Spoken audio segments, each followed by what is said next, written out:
Okay, for today's video naman, maglalaro ulit tayo. From Philippines din, Esteban. Okay tayong white.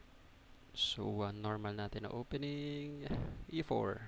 Usual opening. E4. So, tinaputan niya yung E4 natin. Mag-horse tayo. Horse. Yan.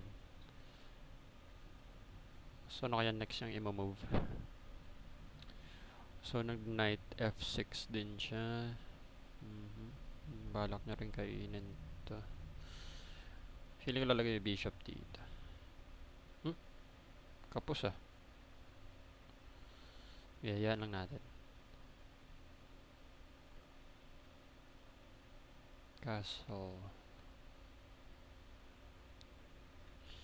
Nag-castling na siya. 1, 2, 3. Kain.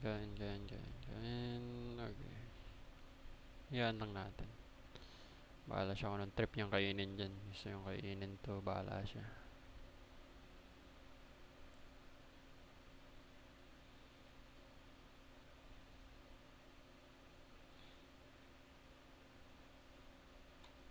So, yun yung napili niya. Yun ang napili niya, bro.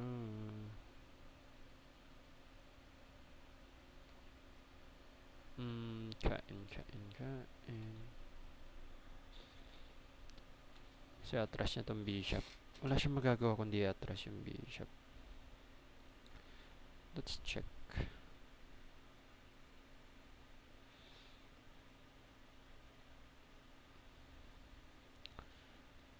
Uy. Talaga ba? Walang problema sa akin yan. Kainin mo yan.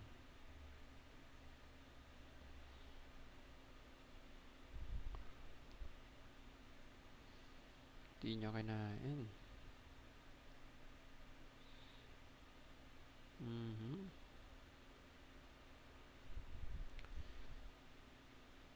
Di ka gutom ha, ayaw mong kainin ha. Oh, that's good.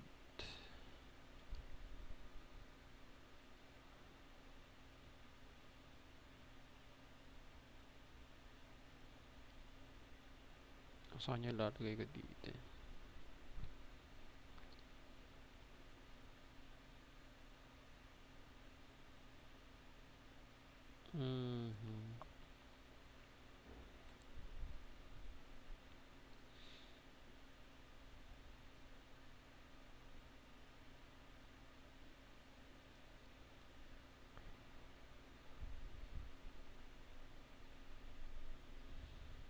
Kain.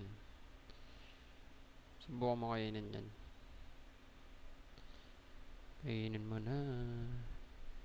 Libre. Libre yan, bro. Libre. Paano yan?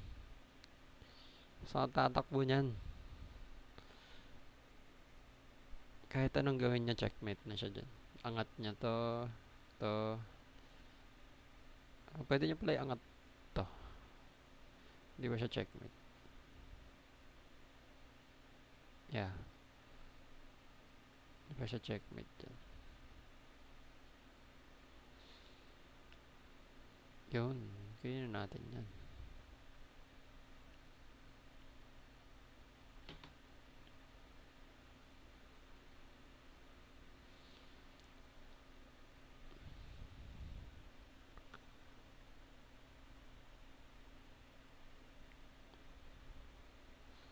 Go lang. Ba, inuubos ako ah.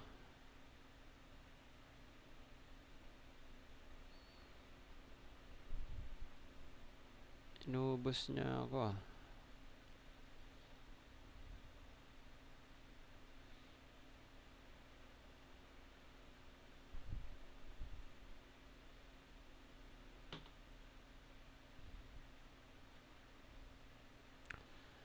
Inuubos niya ang aking malulupit na opisyal. Check tayo, check. Uy.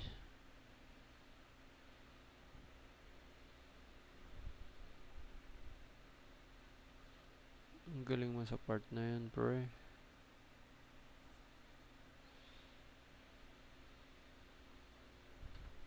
Yan.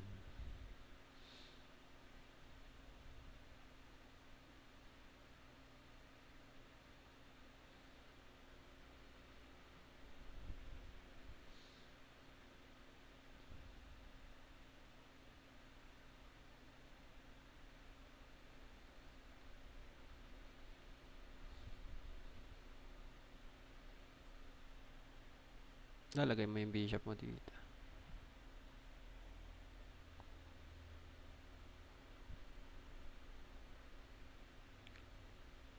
Balot chinek ko na lang siya dito mo.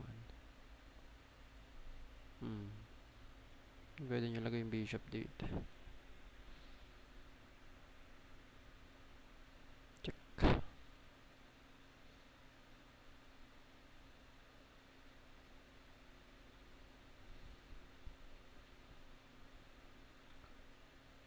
Pinaka best way niya is ilalagay niya dito.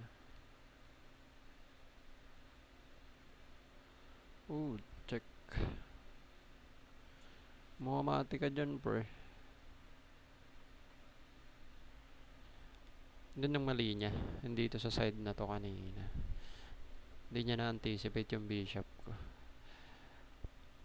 Mas pinili niyang kainin yung pawn na nandito sa A3 kaysa protektahan yung side niya dito. Yun lang.